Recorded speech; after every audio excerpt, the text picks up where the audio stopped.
একদিন একটি গরু তার বাছুরদেরকে নিয়ে মাঠে ঘাস খাচ্ছিল। তখন হঠাৎ একটি সাপ এসে গরুটির শরীরের মধ্যে কামড়ে দেয়। কিছুক্ষণের মধ্যে গরুটি মাটিতে পড়ে যায়। এটি দেখে গরুটির বাছুরগুলো কান্না করতে লাগে। তখন মাঠের পাশ দিয়ে হেঁটে যাচ্ছিল এক কৃষক। কৃষকটি এসব দেখে গরুটির পায়ের মধ্যে শক্ত করে কাপড় বেঁধে দেয়। তখন গরুটি সুস্থ হয়ে উঠে দাঁড়ায় আর তার বাছুরগুলো হাসি খুশি। একজন কৃষক ডিমে ভরা গাড়ি নিয়ে শহরের রোড দিয়ে যাচ্ছিল। তখনই হঠাৎ একটি গাড়ি এসে ঠেলা গাড়িটিকে উড়িয়ে দিল। কৃষকটির সকল ডিম নষ্ট হয়ে গেল। তখন কৃষকটি রাস্তার উপর বসে কান্না করতে লাগলো। তারপর গাড়িওয়ালা গাড়ি থেকে নেমে কৃষকটির দিকে তাকিয়ে থাকে।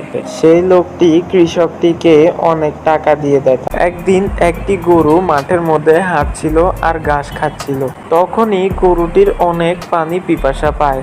মাঠের মাঝখানে একটি ছোট পুকুর ছিল। গরুটি পুকুরটির মধ্যে যায় পানি খেতে। তখন একটি কুমির হঠাৎ ভেসে ওঠে। গরুটি কুমিরটিকে দেখে তখনই পানি না খেয়ে পালিয়ে গেল।